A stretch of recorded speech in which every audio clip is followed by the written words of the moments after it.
Your motorcycle. 2 wheels, nice and shiny, probably. Sparkles in the sun. But for all the time that we spend on them, there are times where we don't quite clean them properly. Whoops. And age does begin to show around the edges. Other than that though, we love them, don't we? Or do we?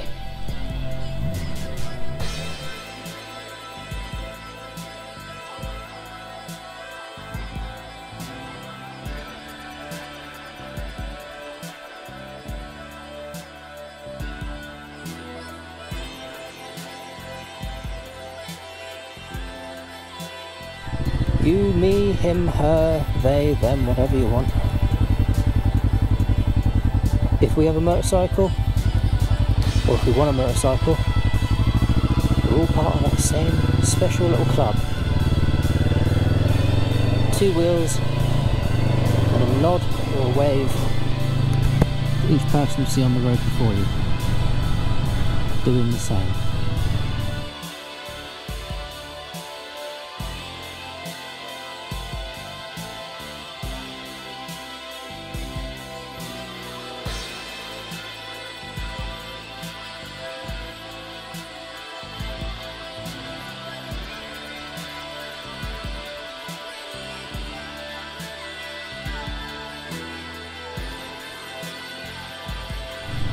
So if you're looking at getting yourself a bike, if you have a bike, if you want to get rid of your bike, then these are all little things that can help us on that difficult journey. It's not like moving house, but for some of us it kind of is.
Let's talk about you, if you're a newer person to riding, or if you're looking to get into the hobby. If you have a 125 50cc, you're looking to upgrade, that's perfectly fine. If you've got a nice big beefy bike and you want to upgrade, that's fine. If you don't ride, I'm sure you can get onto the courses and start riding, get a bike soon enough. That's fine as well. Easy tiger. Be it motorised or 2 wheels otherwise, easy tiger. I give him a wave, I give him a nod, because it's just nice. We're all equally vulnerable, some more than others, but at the end of the day, if we have a fight with a car, a van or a lorry, it's us that comes out worst, isn't it?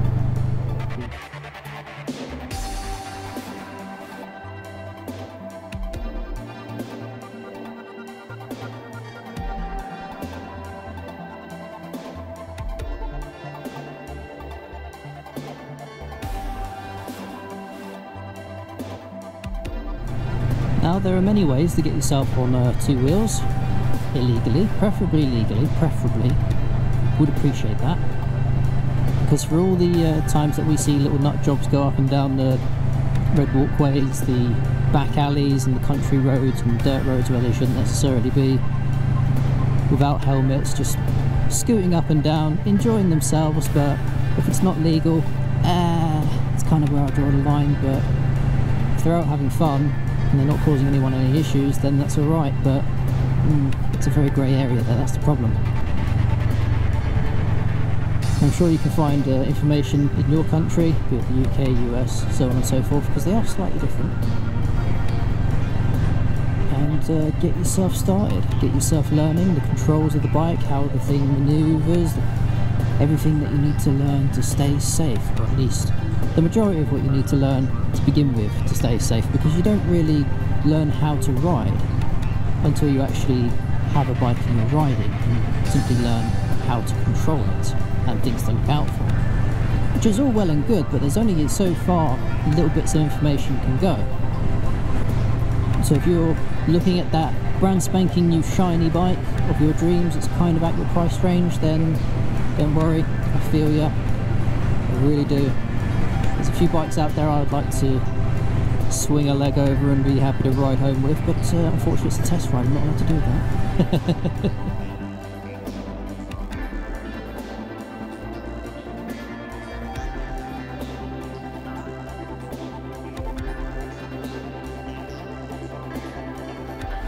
So that's the thing, test rides. Now, it's all well and good doing a test ride and finding out how a bike is for an hour, but ultimately if you have a very good feeling about that bike, then it's probably worth doing another 2 test rides. 1, 2, 3 test rides, however much. Because that one test ride could be the best time of your life, but if you're test riding during the best conditions, bright sunny sky, the weather's absolutely spanking, there's hardly any traffic on the road, of course you're going to have fun with that. But if you come back a second time and maybe the weather's a little bit ugly here and there and there's a little bit more traffic on the road and you've got to watch out for other things, and that gives you more experience, more situations on that same bike, and it gives you an idea of how to deal with those things, a bumpy road, anything, so much there. So what I'm saying is, even if you have a bad ride, maybe give it another go. Now, I know there's going to be some garages and dealerships out there which are not going to be too keen on the idea of you coming back and test riding 3 different bikes 5, 6 times. And frankly, if there's a garage out there which is not entirely happy of you test riding motorcycles, then should you really be buying from them? I've always held this idea that if the salesperson is going to give you the hard sell, just walk away.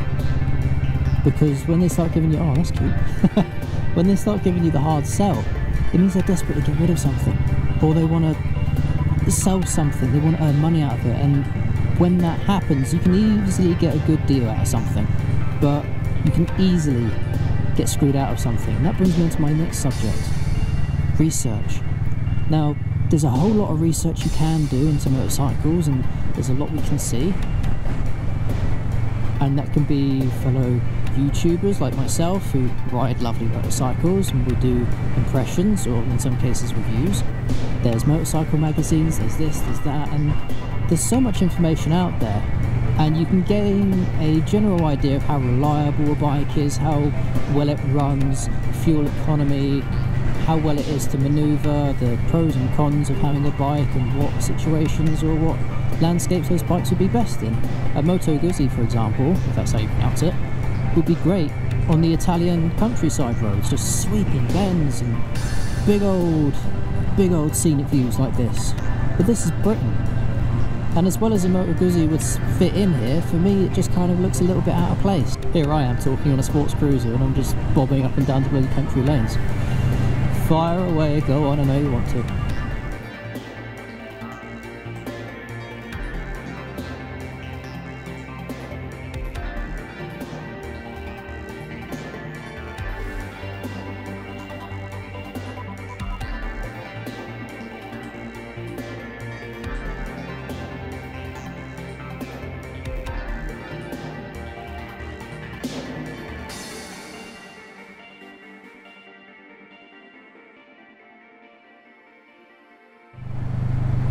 Onwards from there, speaking about reviews and all that kind of stuff, YouTube, social media. Now this is a, how can I put it?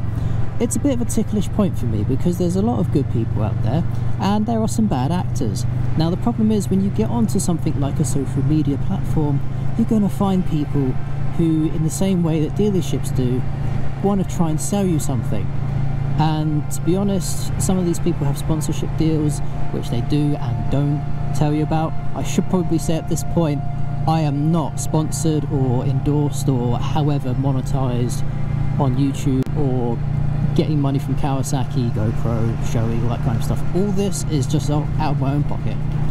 and it's something which I've enjoyed doing over the last couple of years. Normally I just ride around and babble a lot, but you know, it's what some people seem to come back for and they like it, so huzzah, I'm doing something right, aren't I?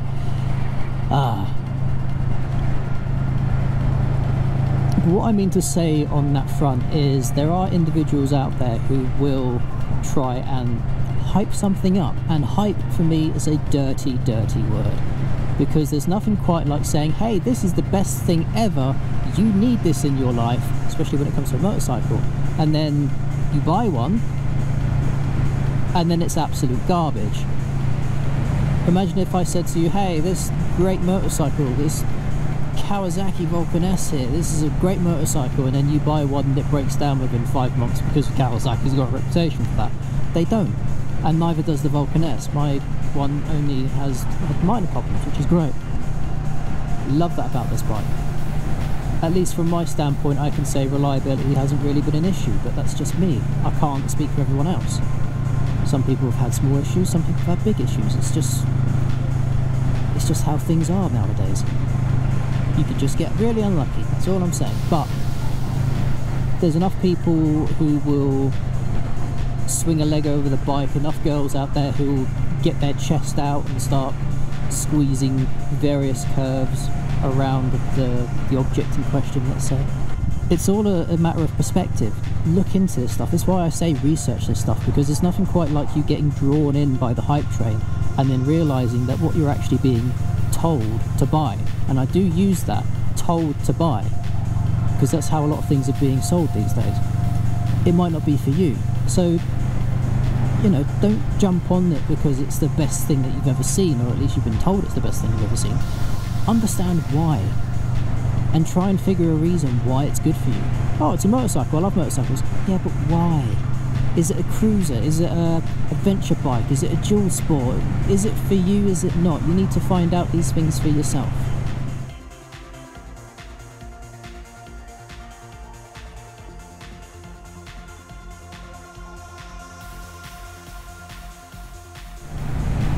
Now, if you have yourself a lovely motorcycle and you found it's not for you, or you want an upgrade, you want to move on to something else, you desire more power in that grip, you want to be able to send it, and that's absolutely fine. Now, if you are looking at a motorcycle that you want to start throwing up and down the country lanes at 90 miles an hour, that's entirely up to you. Who am I to say you should, shouldn't, or can or can't do that? I'd recommend you don't, but that's all I've got for you. My advice, and again, my opinion, so whether you want to take that or not is entirely up to you. You've got an opinion, maybe you want to tell me to shut up, great. The X button's up there somewhere, you can click away whenever you want, by the way. So all of my previous points kind of do come into effect here. Do your research, have a look into it, check the reliability, the overall cost of things as well. But here's another thing, insurance. Now, depending on where you live in the world, i.e. if you live in the UK, you're going to get a large stick shoved up your backside when you try and get insurance, especially when it's due for renewal, and the insurance quotation will surprisingly go up a fair bit. So you would be within your best interest to contact them and say, hey, that's BS, you will give me a lower quote. If they refuse, then you have to go somewhere else, and that involves moving all your information over to another thing, la-di-da-di-da.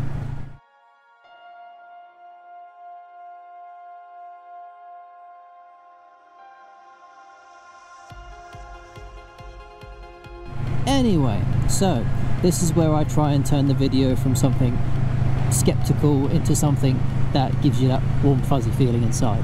Ah, lovely, isn't it?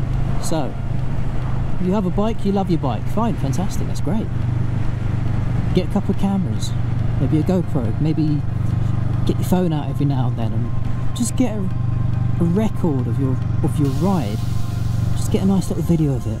Take pictures where you go. I will admit, I've done plenty of trips where I've not taken enough pictures at all, and I slapped myself later on because of it, because there's so many places where we could have just stopped, or I could have just stopped and just taken a picture. There's a memory of it, me in front of the bike, job done. I'm useless at selfies, but could have tried, because there's no time like the present to practice these things. As annoying as it will be, at least you'd have that memory of that very awkward time you got off the bike and was worried that you look like trash and your hair's all over the place and the selfie that you take is going to look absolutely terrible. Probably will do, but again, practice, like many things. But when you come across views like this, hang on, like that, there you go, it's important to try and savour those memories and understand that if you have a record of this stuff, a photo album, or a library on your PC, or a few YouTube videos of you just simply riding, you know, it's all there, it all adds up. If it's a YouTube video, someone will probably want to watch it. Just try not to get your house in that video. But you know, I want to go into Wales, I want to go to the Lake District.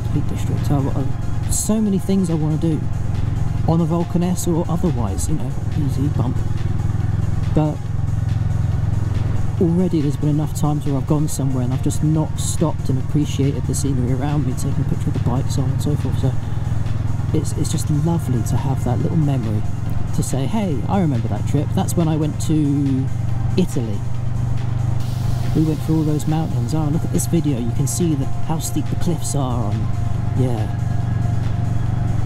Basically what I'm saying in short is do yourself a favour and create a memory of it. Not something necessarily just in here, but an actual representation of how things turned out.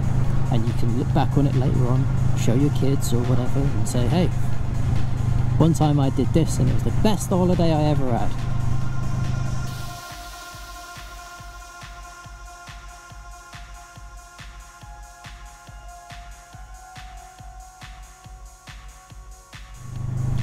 And with all that said, all of that recorded and job done, and I can finally finish off this whole thing with saying, I really hope that this helps you, helps someone out there.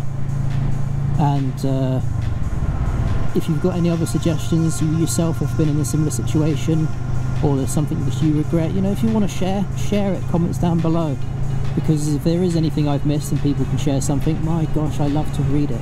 I love to read people's stories and read their comments and just see what they come up with and gain more experience through other people's experience, simply through words. It's amazing.